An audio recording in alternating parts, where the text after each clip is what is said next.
tonight, decades. And I'm a child of the 60s and the 70s. Got the uniform on, represent.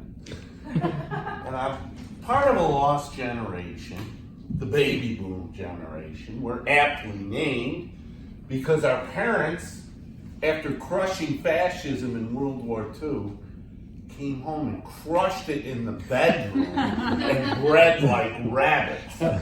Especially the Catholics, my people. If you were Irish or Italian and there weren't at least 3 kids in the family, people thought your mother was barren.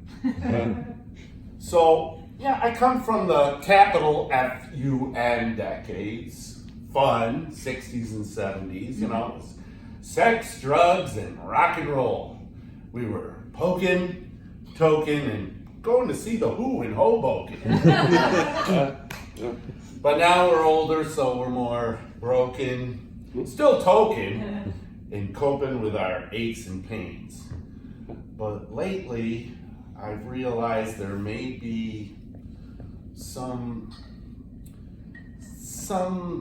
consequences for our youthful indiscretions. The other night, I'm watching the news. For you that don't know, that's the show that's on like before Jeopardy or Wheel of Fortune. And they have a lot of medical commercials, and this guy comes on and says, if you are between the ages of 40 and 65, you should be checked for the hepatitis C virus. I went, wait, come again?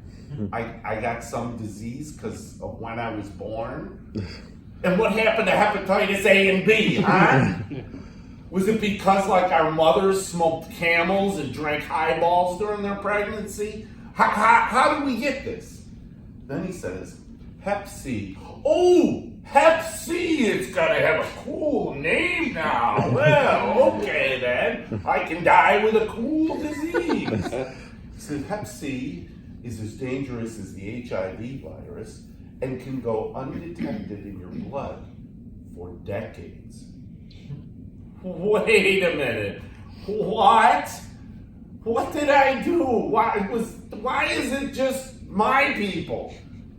Was it because in 75 that snowed in weekend in Boston doing magic mushrooms with the crazy girl from Parsippany? Was that it? Was that what gave me it?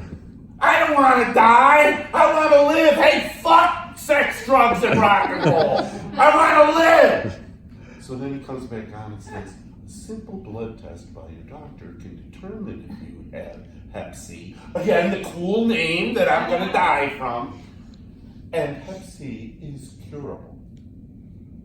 It's curable. Hey, I got an idea. Why not say that up front so that my generation doesn't die from a heart attack by the end of the commercial? And then the other night, well, you know, it's very late. I'm a little bit buzzed. I'm watching one of those channels in the 1100s about aliens taking over or something. And this commercial comes on and says, again, if you are between the ages of 40 and 65, you may have Peyronie's disease. It's like, what? I'm Italian, what? Peyronie's disease? What are you talking about? It says, Peyronie's disease is a result of the penis being injured during intercourse and causing a curvature. What? Get the fuck out of here! What the hell have I been smoking here? Come on, are you serious? I got some questions here. First of all, again, why is it just my generation? Do you guys, like you millennial guys, you all have like titanium penises or something? And what were my friends doing back then? Were they out with like a band of like warrior Amazons? I mean, just what the heck were they doing to that little fellow with a fireman's helmet on, huh? So, I got a few more questions. First of all, scar tissue? Okay, if you're like Mick Jagger, maybe, okay? Now the bend, you might want to stop and think there. Because if you got a girlfriend or a wife, she might kind of like that bend because it might hit the ooh spot. So she might say, maybe you wait a month or 6 before you go to the doctor. Now the last thing is, this isn't a disease. This is something you get, all right? It's not a disease.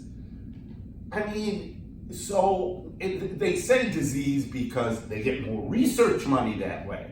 And God knows we need research money to fix the bend in old white men's penises rather than cure childhood cancer or Parkinson's or Alzheimer's. Oh yeah, that stuff can wait. Gotta fix the old man's penis first. Come on.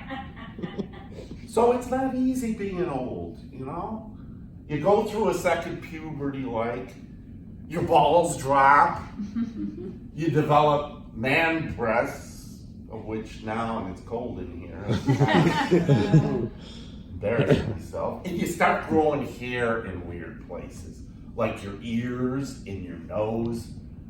Like, I'm Italian American, so if I don't manscape that shit, I'm gonna look like Chewbacca in 2 weeks. Now my parents' generation, they didn't care. They walked around looking like they were wearing earmuffs and had a porcupine up each nostril. But we loved my Aunt Carmela, so we didn't really say anything. But I didn't want to leave you thinking that getting old is all bad. No. First of all, congratulations. You're still above ground. You've made it to the final level of our game. You get discounts, so you can go to the movies cheap. And if you don't mind eating dinner at 4 o'clock, you can eat dinners cheap. But the best thing is, you get to retire. And the best thing about retirement is you don't have to go to work. Well, thanks, Ed. Couldn't have figured that one out. Retirement, no work. No, listen! Oh, Jesus, I'm sorry. I just channeled my mother. Is that there's no more, honey, we gotta go. It's getting late. I gotta get up early for work tomorrow. No more hitting that damn snooze alarm like 6 times and still being 10 minutes late and some asshole boss lecturing you about it.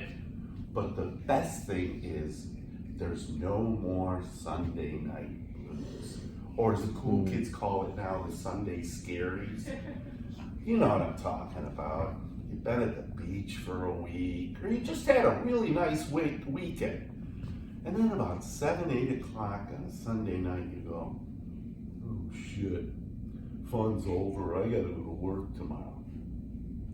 Well, when you're retired, every night is Friday night, every day is Saturday, and Sunday only exists for God and the NFL. And not necessarily in that order. Thank you very much.